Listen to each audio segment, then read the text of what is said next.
بسم اللہ الرحمن الرحیم۔ آج ہم قرآن کریم کی سورۃ الانفال کی ابتدائی 4 آیات یعنی آیات 1 سے 4 پر ایک خاص زاویے سے بات کریں گے۔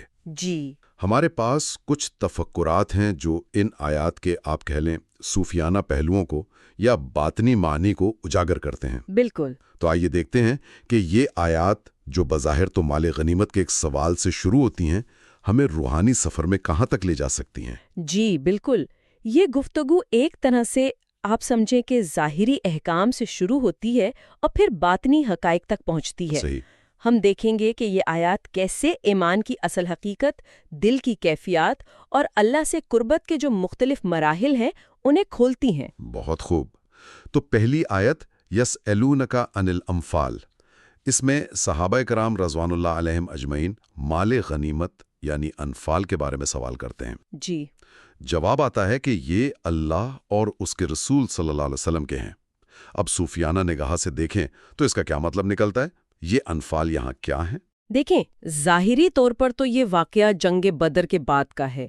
مال غنیمت کی تقسیم کا ایک مسئلہ تھا جسے حل کیا گیا۔ ہاں، لیکن اگر باطنی نگاہ سے دیکھیں تو انفال صرف یہ مادی چیزیں نہیں ہیں بلکہ وہ روحانی عطائیں بھی ہیں جو اللہ کی طرف سے خاص طور پر ملتی ہیں، جیسے وجدانی کیفیات، دل کا سکون، معرفت کے کچھ خاص لمحے۔ اچھا، تو آیت کا جواب کہ یہ اللہ اور رسول صلی اللہ علیہ وسلم کے ہیں، یہ ہمیں سکھاتا ہے کہ ان روحانی تحفوں پر بھی ہمارا کوئی ذاتی حق کے ملکیت نہیں ہے۔ صحیح صحیح۔ ان پر اپنا دعویٰ ہی اصل میں وہ حجاب یا پردہ بن جاتا ہے جو ہمیں آگے بڑھنے سے روکتا ہے۔ یعنی ملکیت کا دعویٰ ہی مسئلہ ہے۔ بالکل۔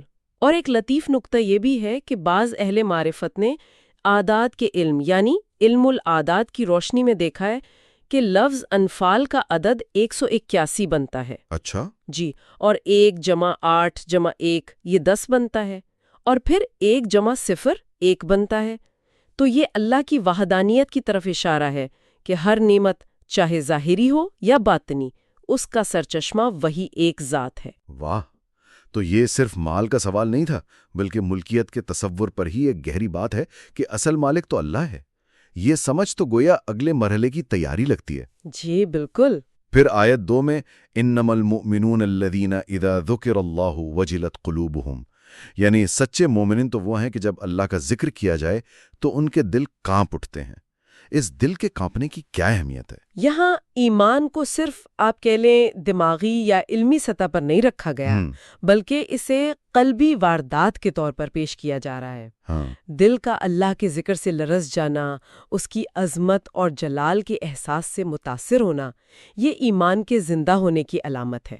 یعنی صرف مان لینا کافی نہیں، دل پر اثر ہونا ضروری ہے۔ جی، مشہور صوفی بزرگ ابن عربی رحمۃ اللہ علیہ فرماتے ہیں کہ دل گویا ایک آئینہ ہے اچھا، جس میں اللہ کے ناموں اور صفات کا عکس پڑتا ہے۔ تو یہ لرزش، یہ وجل، اس عکس کے پڑھنے اور دل کے اس نور کو قبول کرنے کا اس کے زندہ ہونے کا ثبوت ہے۔ سبحان اللہ۔ بلکہ لفظ قلب کے معنی ہی پلٹنے والے کے ہیں۔ اس کا عدد 132 بھی اگر آپ دیکھیں تو 1 جمع 3 جمع 2 6 بنتا ہے، جسے تخلیق سے بھی جوڑا جاتا ہے۔ گویا دل بنائی اسی لیے ہے کہ وہ پلٹے، یعنی اللہ کی طرف رجوع کرے۔ سبحان اللہ۔ یعنی دل کا یہ لرزنا محض کوئی جذباتی ابال نہیں بلکہ ایمان کی ایک اندرونی حقیقی تصدیق ہے۔ بالکل۔ پھر اگلی آیت 3 الذین یقیمون الصلاۃ ومما رزقناہم ینفقون، اس میں 2 اعمال کا ذکر ہے، نماز قائم کرنا اور اللہ کے دیے ہوئے رزق میں سے خرچ کرنا۔ ان کا باطنی پہلو کیا ہو سکتا ہے؟ تو یہ دونوں اعمال آپ دیکھیں اس قلبی کیفیت کے عملی اظہار ہیں۔ نماز صرف ظاہری حرکات کا نام نہیں بلکہ بندے کا اپنے رب سے ایک براہ راست تعلق، ایک حضوری ہے۔ جی، اسے روحانی معراج بھی کہا گیا ہے۔ ایک اور لطیف بات، لفظ صلات کا عدد 731 بھی 7 جمع 3 جمع 1 11 بنتا ہے، جسے بعض اہل باطن بندے اور رب کے گویا آمنے سامنے ہونے کی ایک علامت سمجھتے ہیں۔ اچھا، یہ عادات کی حکمت بھی ساتھ ساتھ چل رہی ہے۔ جی، یہ ایک اضافی پہلو ہے۔ اور خرچ کرنا ینفقون، یہ صرف مال تک محدود نہیں۔ صحیح۔ اس سے مراد اللہ کے راہ میں اپنا وقت دینا، اپنی صلاحیتیں استعمال کرنا، اپنی انا کو قربان کرنا، اپنی ہر شے کو اللہ کی راہ میں دینے کا جذبہ ہے۔ یعنی اپنی ذات کو پیش کرنا۔ جی، امام غزالی رحمۃ اللہ علیہ کے نزدیک یہ نفس کو اللہ کی مرضی کے تابع کرنے کی، اسے قربان کرنے کی ایک عملی شکل ہے۔ یہ وہی پچھلی بات سے جڑتا ہے، ملکیت کا احساس ترک کرنا، چاہے وہ مال ہو یا اپنی ذات۔ بالکل، یعنی پہلے ملکیت کا وہم چھوڑا، پھر دل اللہ کے ذکر سے زندہ ہوا، اور پھر اس کیفیت کو اپنے عمل سے، اپنی نماز سے اور اپنی ہر شے کی قربانی سے ثابت کیا۔ یہ تو ایک مکمل راستہ لگ رہا ہے۔ جی ہاں، ایک تدریجی سفر ہے۔ پھر آخری آیت جو ہم آج دیکھ رہے ہیں، آیت 4، اولئک ھم المؤمنون حقا، کہ یہی لوگ سچے مومن ہیں، ان کے لیے اللہ کے ہاں درجات، مغفرت اور رزق کریم کا وعدہ ہے۔ ان درجات سے کیا مراد ہے؟ یہ روحانی ترقی کے لامحدود مراحل ہیں۔ مغفرت صرف گناہوں کی معافی نہیں، بلکہ ان پردوں کا اٹھنا بھی ہے جو ہمیں اللہ سے دور رکھتے ہیں، وہ حجابات۔ اچھا، رزق کریم سے مراد صرف دنیاوی رزق نہیں، بلکہ اللہ کی قربت، اس کی معرفت اور اس کے انس کا وہ پاکیزہ، وہ باعزت رزق ہے جو روح کو غذا دیتا ہے۔ اور درجات یعنی مقامات، ان کی کوئی انتہا نہیں۔ ابن عربی رحمت اللہ علیہ فرماتے ہیں کہ چونکہ اللہ کے نام اور صفات لامحدود ہیں، اس لیے اس کی معرفت اور قرب کے درجات بھی لامحدود ہیں۔ بندہ ہمیشہ سفر میں رہتا ہے، یعنی یہ سفر کبھی ختم نہیں ہوتا۔ کبھی نہیں۔